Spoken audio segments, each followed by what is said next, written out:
My dear student. सो आज का हमारा टॉपिक रेटिनल डी अटैचमेंट है। सो इस कंडीशन को स्टडी करने से पहले मैं आपको थोड़ा रेटिना के बारे में बता देती हूँ, रिव्यू करवा देती हूँ। सो बेसिकली स्टूडेंट, आपको पता होगा कि हमारी आइज़ में 3 लेयर प्रेजेंट होती हैं। 3 लेयर्स कवर करती हैं हमारी आइज़ को। सो फर्स्ट वन जो हमारी लेयर होती है स्टूडेंट, वो स्क्लेरा एंड कॉर्निया होती है, जो एवास्कुलर होती है, जो अपना न्यूट्रिएंट जो होता है सिलियरी बॉडी से कंज्यूम करती है। देन सेकंड कोरोइड लेयर होती है, जो high rich amount blood vessels होती हैं उसमें, और हाइड्रेट वास्कुलर होती है, बहुत ज़्यादा हाई रिच अमाउंट उसमें ब्लड होता है। एंड लास्ट जो इनर मोस्ट लेयर होती है वो रेटिना होती है, जो कि अटैच होती है तुम्हारी कोरोइड लेयर से। सो स्टूडेंट, जो हमारी रेटिना होती है बहुत ज़्यादा सेंसिटिव लेयर होती है। सो बेसिकली स्टूडेंट, जो हमारे रेटिना का वर्क होता है वो हमारी लेंस से लाइट को कैच करती है। देन अब उसके पास में, रेटिना के पास सेंसरी रिसेप्टर प्रेजेंट होते हैं, जो कि इलेक्ट्रिक रिसेप्टर में कन्वर्ट करके हमारी ऑप्टिक नर्व को क्या नाम है स्टिमुलेट करती है, जिसके थ्रू हमारी ऑप्टिक नर्व लाइट को क्या नाम है लेकर जाती है क्या नाम ब्रेन में, जिसके थ्रू हम जो है ईजिली इमेज कर पाते हैं, ईजिली देख पाते हैं। सो रेटिना का ये वर्क होता है। बट अब हम चलते हैं अपनी कंडीशन में। तो basically student, retinal detachment eye का डिसऑर्डर है। सो स्टूडेंट, फर्स्ट वन हम इसकी डेफिनेशन देखते हैं। Retinal detachment is a medical condition in which retina is tear down and separate from the choroid layer, which result in loss of peripheral vision and early stage. So student, basically retinal detachment एक medical condition है। मतलब इसको जो है हम homely treat नहीं कर सकते, ये एक मेडिकल कंडीशन है, हम हॉस्पिटल में ही इसे ट्रीट कराते हैं।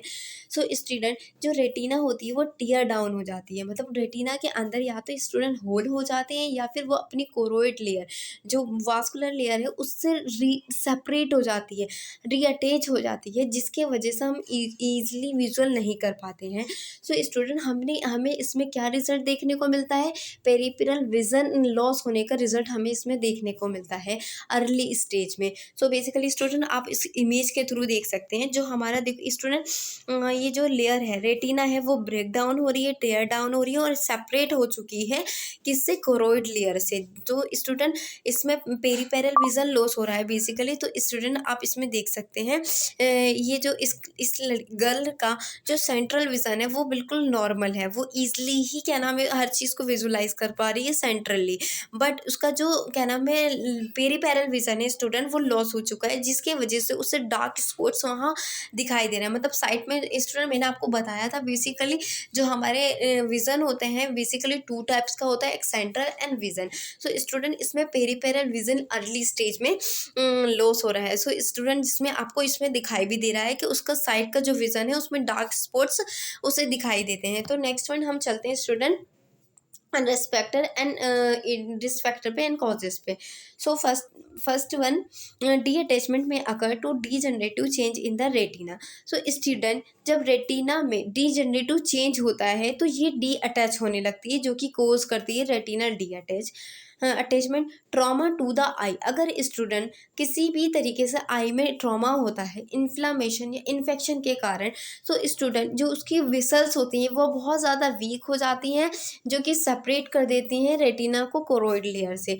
एजिंग फैक्टर, तो बेसिकली स्टूडेंट जो बढ़ती उम्र के साथ ये ईजिली रेटिना डी अटैचमेंट हो सकता है, क्योंकि स्टूडेंट जब बढ़ती उम्र होती है तो उस टाइम पर जो हमारी जो वेसल्स होती हैं, मतलब लेयर होती हैं, वो वीक होना स्टार्ट हो जाती हैं, जिसके थ्रू ये खुद पे खुद ही सेपरेट हो जाती हैं एक दूसरे से। So diabetes retinopathy, student retinal detachment हमें डायबिटीज़ रेटिनोपैथी में भी देखने को मिलता है, क्योंकि स्टूडेंट जब डायबिटीज़ होती है तो इसमें आइस का जो आयोपी है इंक्रीज हो जाता है, जिसके वजह से रेटिनोपैथी होना स्टार्ट होने लगता है, जो कि कोज करता है रेटिनल डी अटैचमेंट। हेमरेज, किसी भी हेमरेज की वजह से क्या नाम है हमारा कोज होता है retinal D attachment. Tumour in the retina, अगर स्टूडेंट हमारे रेटिना में ट्यूमर हुआ है, बेसिकली ट्यूमर हुआ है, तो वो वहाँ पर टीयर डाउन मतलब टीयर होना स्टार्ट हो जाएंगे, वहाँ पर जो है होल होना स्टार्ट हो जाएंगे, जिसके वजह से हमारी जो रेटिना है वो सेपरेट होने लगेगी कोरोइड लेयर से, और जो कोज करेगी रेटिनल डी अटैचमेंट को। सो नेक्स्ट हम चलते हैं पैथोफिजियोलॉजी पर। So basically student, due to etiological factor, किसी भी इथियोलॉजिकल फैक्टर के वजह से, कोजिस की वजह से जो हमारे रेटिना में टीयर डाउन हो रहे हैं, होल हो रहे हैं, एंड जो हमारे कोरोइड लेयर है वो सेपरेट हो रही है रेटिना से ड्यू टू टीयरिंग। हाँ, किसी भी होल के वजह मतलब होल्स की वजह से वहाँ पर जो टीयर हुए हैं, टीयरिंग की वजह से जो हमारा विट्रस फ्लूइड है, जो स्पेस है लाइक स्टूडेंट जो कोरोइड लेयर्स के बीच में एंड रेटिना के बीच में जो क्या नाम है होल है, टीयरिंग है, वहाँ पर जो हमारा फ्लूइड है एंटर कर रहा है, जिसके वजह से हमें पेरिपेरल विजन जो है लॉस हो रहा है, हमारा लॉस हो रहा है, मतलब ये रिजल्ट हमें देखने को मिल रहा है अर्ली स्टेज में। एंड लेटरल स्टेज में हमें सेंट्रल विजन लॉस होता हुआ स्टार्ट दिख रहा है, जिसके वजह से क्या कोज हो रहा है, retinal D attachment. So student next हम चलते हैं क्लिनिकल मैनिफेस्टेशन पे। रेटिना डी अटैचमेंट में आकर स्लोली और रैपिड बट विदाउट पेन। जो स्टूडेंट रेटिनल डी अटैचमेंट जो होता है वो बहुत स्लोली एंड रैपिडली होता है, बट इसमें इस पर्सन को पेन नहीं पता चलता, मतलब उसको पेन ही नहीं होता है, बट रेटिनल डी अटैचमेंट बहुत रैपिडली भी और स्लोली भी होना स्टार्ट हो जाते हैं। Dark spot coming across the vision of affected I. Basically student जब किसी को रेटिनल डी अटैचमेंट होता है तो उसके अफेक्टेड आई में डार्क स्पॉट दिखना स्टार्ट होने लगते हैं। बेसिकली मैंने आपको बताया था कि उसका पेरिपेरल विजन लॉस हो रहा है, जिसकी वजह से उस साइड का बिल्कुल ब्लैक डॉट के थ्रू दिखाई दे रहा है। सो स्टूडेंट उसको ब्लैक डॉट मतलब डार्क स्पॉट्स दिखाई देंगे। फोटोफोबिया, लाइट से उसे डर लगेगा, मतलब सेंसिटिविटी होगी उसमें पर्सन को। A sensation of bright flashes of light. So student अगर किसी को रेटिनल डी अटैचमेंट होगा तो उससे लाइट के फ्लैशेस से बहुत ज़्यादा सेंसेशंस होगा, मतलब बहुत ज़्यादा सेंसेशन फील होगा। ब्लर विजन, इसकी जो विजन है वो ब्लर होने लगेगी, मतलब बिल्कुल क्लियर इमेज नहीं दिख पाएगी। Eye slight feeling of heaviness in the eye, जो उसके आई की जो फीलिंग है वो बहुत ज़्यादा हैवीनेस सी उसे फील होगी।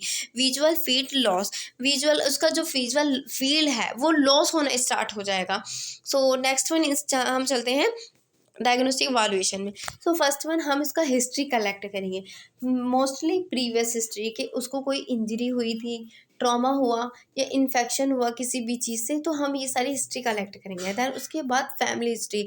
स्टूडेंट फैमिली हिस्ट्री हमें इसलिए इम्पॉर्टेंट होती है, बेसिकली मैंने आपको बताया भी था स्टूडेंट के जब क्या नाम है, अगर फैमिली में किसी को ये चीज़ मतलब डिसऑर्डर होते हैं, ये जनरेशन टू जनरेशन भी चलते हैं स्टूडेंट, तो इसलिए हमें फैमिली हिस्ट्री कलेक्ट करना भी इम्पॉर्टेंट होती है। हमें ये पता लगाना होता है कि इसकी क्या नाम है, फैमिली में तो किसी को नहीं हुआ था, इसके ग्रैंड मदर फादर को तो नहीं हुआ, इसके अपने मम्मी पापा को तो नहीं हुआ, तो स्टूडेंट इस कारण हम फैमिली हिस्ट्री कलेक्ट करते हैं। Physical examination, most common eye examination.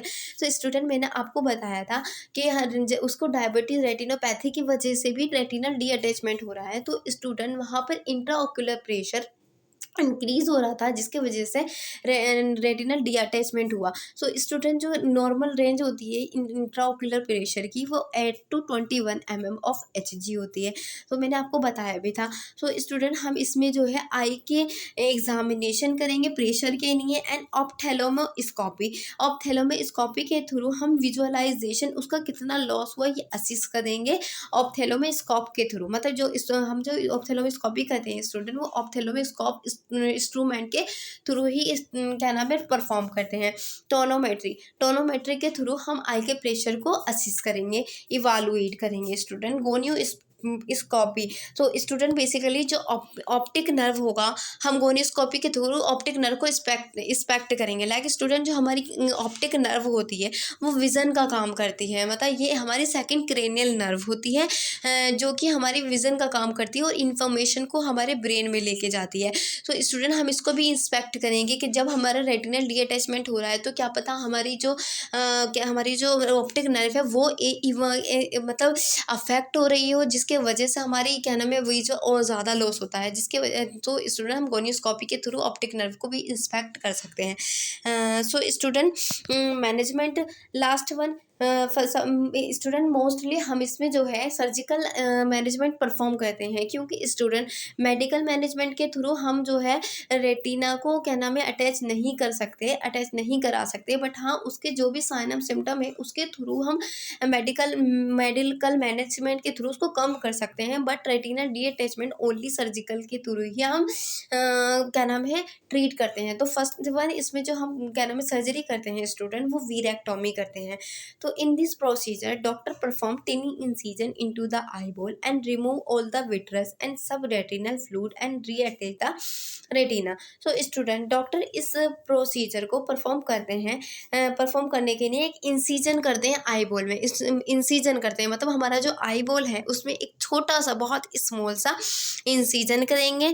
Then उसके बाद स्टूडेंट जितना भी हमारा फ्लूइड है, मैंने आपको बताया था स्टूडेंट हमारे आइज़ में 2 टाइप का फ्लूइड प्रेजेंट होता है, एक विट्रस फ्लूइड प्रेजेंट होता है, एक हमारा एक्वस ह्यूमर फ्लूइड प्रेजेंट होता है। सो स्टूडेंट हम इसमें जो हमारा मैंने आपको बताया था पैथोफिजियोलॉजी में कि जो हमारी क्या नाम है रेटिना एंड कोरोइड लेयर के सेपरेट होने की वजह से, टीयरिंग होने की वजह से वहाँ पर फ्लूइड जो है एंटर हो रहा है, जिसको हम रिमूव करने के लिए वीरेक्टोमी परफॉर्म कर रहे हैं।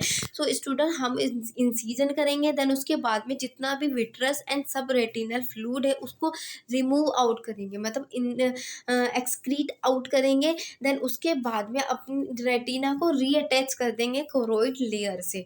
सो स्टूडेंट इसके बाद हमारी जो क्या नाम है जो रेटिना लेयर होती है वो अटैच हो जाती है कोरोइड लेयर से, और हम ईजिली हर एक चीज़ को देख पाते हैं। So thank you so much student. I hope मेरा ये टॉपिक आपके लिए यूज़फुल होगा और आपको समझ में आएगा। तो बेसिकली स्टूडेंट मैं आपके लिए इसलिए क्या नाम है इसलिए ये इतनी ईजी लैंग्वेज में समझाती हूँ, जिससे कि स्टूडेंट आपको ईजिली अंडरस्टैंड हो सके, आपको समझ आ सके, और आप ईजिली हर एक चीज़ को अंडरस्टैंड कर पाएँ। सो स्टूडेंट मेरा फर्स्ट ऑफ ऑल यही एक महत्व है, यही है कि मैं आपको अच्छे से टीच करा पाऊँ और अच्छे से हर एक टॉपिक समझा पाऊँ, जिससे आप अच्छे से अंडरस्टैंड करो।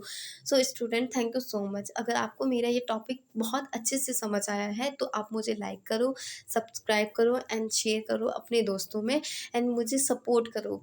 So thank you so much student.